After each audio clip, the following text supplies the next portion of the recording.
कहानी ये है मेरी कहानी। चंपारण बिहार के एक छोटे से कस्बे से आए हमारे आज के मेहमान मनोज बाजपेयी। मैं मनोज बाजपेयी ऑन FM बोले तो रेडियो सिटी। आसमान में थूकने वालों को ये नहीं पता कि पलट के थूक उन्हीं के ऊपर गिरेगा, करारा जवाब मिलेगा, करारा जवाब मिलेगा। आइए जानते हैं मनोज की कहानी में फिल्में कहां से और कैसे आई, किन फिल्मों और किरदारों ने उनके बचपन को सबसे ज्यादा प्रभावित किया। हमारे शहर में पुरानी फिल्में ही अफोर्ड कर पाता था सिनेमा हॉल वाला, कम पैसे पे लेके आ जाता था। वो नई फिल्म अमित जी की फिल्म जो है वो बहुत महंगी आती थी, तो लेके जल्दी आता नहीं था जब तक पुरानी नहीं हो जाती थी। तो साहिबी भी गुलाम चल रही होती थी और कई बार जाके देख लेता था मैं। मतलब मेरे हिसाब से उस तरह की कहानी अभी आनी बाकी है, उस तरह का जो इतने सारे किरदार है, उन सबके बीच की जो रिश्ते हैं वो अभी हिंदुस्तानी सिनेमा पर अभी तक आया नहीं है। उसके बाद सारा शहर मुझे लॉयन के नाम से जानता है। आप पसंद मतलब जब हम बड़े हो रहे थे अमित जी की फिल्म देखी बचपन में, और वही फिल्म थी जिसने दिमाग पे ऐसा छाप छोड़ा था कि लगा था कि एक्टर ही बनना चाहिए। पुराने डायरेक्टर्स में राज कपूर बहुत ज्यादा एक्चुअली मुझे लगता है कि इतने अलग अलग तरीके के किरदार, अलग एकदम समाज की सारे चरित्र चित्रण ऊपर सामने लेके आ जाते थे और उसको मेन स्ट्रीम कर देते थे। वो काबिलियत जो है वो राज कपूर साहब में थी। और आवारा कोई अगर आज भी बनाए तो वो ये नहीं कह सकता है कि मेन स्ट्रीम सक्सेसफुल फिल्म होगी, लेकिन वो राज कपूर साहब का अपना जादू था, अपनी समझ थी, उनकी काबिलियत थी। या कोई भी फिल्म आगे ले लो आप, मतलब कोई भी फिल्म ले लीजिए आप, प्रेम रोग जैसी फिल्म ले लीजिए जो कि उनके जीवन के सबसे बाद की फिल्म है, बाल विवाह पे उससे बढ़िया फिल्म कोई बनी ही नहीं है सिवाय अमिताभ बच्चन के, और कोई ख्वाहिश ही नहीं थी। और मिले भी तो ऐसे जैसे कि उस समय में अंदर सत्या फिल्म का ट्रायल चल रहा था अमित जी के लिए, और पूरा परिवार देख रहा था, और बाहर मैं गाड़ी में बैठा हुआ था राम गोपाल वर्मा जी के साथ और इंतजार कर रहा था कि शो खत्म हो। ये कभी भी प्लानिंग नहीं थी कि मैं सामने जाऊंगा, क्योंकि सामने उनके जाते हुए मैं बहुत ही डर रहा था। और अचानक शो खत्म हुआ और राम गोपाल वर्मा और खालिद मोहम्मद जो बहुत बड़े क्रिटिक थे वो लोग खींच के मुझे ले गए, और मैं एक हाथ छुड़ा के भाग गया और टॉयलेट में जाके छुप गया। और मैं बाहर निकला तो अचानक से सामने अभिषेक आके खड़े हो गए, और अभिषेक को मैं देख रहा था, बात कर रहा था, वो अभिषेक की बातें सुन रहा था। तभी अचानक एक लंबा आदमी उनके बगल में आके खड़ा हो गया, और वो मेरे हाथ को पकड़ करके वो कुछ बोलने लगा। और मैं उस व्यक्ति को देख रहा था और मैं समझ ही नहीं पाया कि वो आदमी बोल क्या रहा है। मेरे लिए दुनिया एकदम फ्रीज कर गई थी। वो अमिताभ बच्चन थे। तो उनसे मिलना बड़ा करिश्माई रहा और बहुत ही यादगार भी रहा, क्योंकि जिस व्यक्ति को हमने बचपन से आइडलाइज किया हो वो अचानक से सामने आके खड़ा हो जाए तो कैसा लगेगा। ऐसा ही कुछ हुआ था। मनोज बाजपेयी 3 बार नेशनल स्कूल ऑफ ड्रामा से रिजेक्ट हुए, पर थिएटर्स करते रहे और 90s में कई छोटे मोटे रोल्स भी किए। उनका पहला बड़ा मौका उन्हें दिया राम गोपाल वर्मा ने 1998 में आई अंडरवर्ल्ड बेस्ड फिल्म सत्या में, जिसमें मनोज ने भीखू मात्रे के किरदार में जान भर दी। इसकी बदौलत न सिर्फ उन्हें रातों रात पूरा देश जानने लग गया, पर उन्हें national film award for best supporting actor और Filmfare critics award for best actor for the film भी मिला। सत्या का हुआ था, पता नहीं कैसे हुआ था। मेरे ख्याल से मैं नया था इसलिए ऐसा हुआ था। और इस तरह के फिल्म, इस तरह की परफॉर्मेंसेज जो पूरी फिल्म में थी वो पहली बार हिंदुस्तान की जनता को दिख रही थी, शायद इसलिए इस तरह का हंगामा हुआ था। Otherwise it was nothing special. He was not a villain by the way. The villain, जो विलन जिस तरह से आप स्लॉट करते हैं विलन को, उस हिसाब से जो है आप कह सकते हैं कि आरक्षण में कह सकते हैं, या फिर अक्स में। न कोई मरता है न कोई मारता है, ये मैं नहीं कहता, गीता में लिखा है। अक्स में वो जो इवल है उसको रिप्रेजेंट कर रहा था। उन लोगों का क्लैश चलता है कि आदमी में वो गुड ज्यादा रहेगा या इवल ज्यादा रहेगा, तो दोनों के बीच का क्लैश था वो। नेगेटिव हो पॉजिटिव हो, मैंने तो हमेशा एक मिक्सचर को लेकर के आता रहा हूँ, लेकिन जब आप रोल देखते हैं तो हमेशा ये देखते हैं कि इसको मैं करना चाहूंगा कि नहीं। नेगेटिव और पॉजिटिव बात की बातें होती हैं, वो मेरे ऊपर है कि मैं अच्छा रोल है कि नहीं है, लूं कि नहीं लूं, ये तो मेरे ऊपर है। ये इतना चुनाव का अधिकार ये इंडस्ट्री आपको देती है। मुंबई का किंग कौन, भिकू महात्रे। मनोज अपने करियर में कई डायरेक्टर्स और कई फिल्म्स के साथ एसोसिएट हुए और एक के बाद एक यादगार किरदार करते चले गए। इनमें से सबसे पावरफुल एसोसिएशन रहा मनोज बाजपेयी और प्रोड्यूसर डायरेक्टर प्रकाश झा का, जो राजनीति से शुरू हुआ और फिर आरक्षण, चक्रव्यूह और सत्याग्रह जैसी कई यादगार फिल्मों तक चला।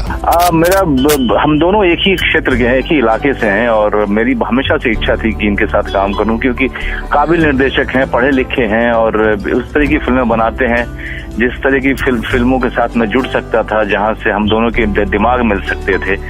तो उस इच्छा की पूर्ति एक ऐसी फिल्म के साथ हुई जिसे प्रकाश झा जो हैं वो अपनी मोस्ट कंप्लीट फिल्म मानते हैं, और व्यक्तिगत तौर पे बहुत ही हम्बल हैं, बहुत थोड़ा कभी कभी जो है चीजें उनके हिसाब से नहीं जाती हैं तो थोड़ा गुस्सा करते हैं, लेकिन इतना ऑर्गेनाइज्ड आदमी मैंने अपनी जिंदगी में नहीं देखा है। राजनीति की शूटिंग के दो शेड्यूल के बीच में जाकर के अपना चुनाव भी लड़के आ गए, और इनके अपने कंस्ट्रक्शन का भी काम चलता है, टेलीविजन चैनल है, इतने सारे काम करते हैं ये, लेकिन उसके बाद भी एक दिन भी शेड्यूल डिले नहीं होता है किसी भी दिक्कत की वजह से। तो ये अपने आप में काबिल तारीफ है, ये फॉलो करने के लायक इंसान है। 5 साल पहले मैं जब नेशनल अवार्ड लेने गया था पिंजर के लिए, तब वहां पर इनसे मुलाकात हुई थी, जब ये मेरे ख्याल से गंगा जल के लिए नेशनल अवार्ड लेने आए थे, और वहां पर जिक्र किया था इन्होंने कि वो एक महाभारत से कुछ चरित्र लेकर के आज मॉडर्न डे की स्टोरी में फिट कर रहे हैं, और उसमें वो चाहते हैं कि मैं काम। I have shown my excitement to him, लेकिन बात आई गई और खत्म हो गई, क्योंकि 5 साल एक लंबा वक्फा होता है। उसके बाद अचानक इन्होंने फोन किया मुझे कि मनोज स्क्रिप्ट रेडी है, सुन सकते हैं क्या?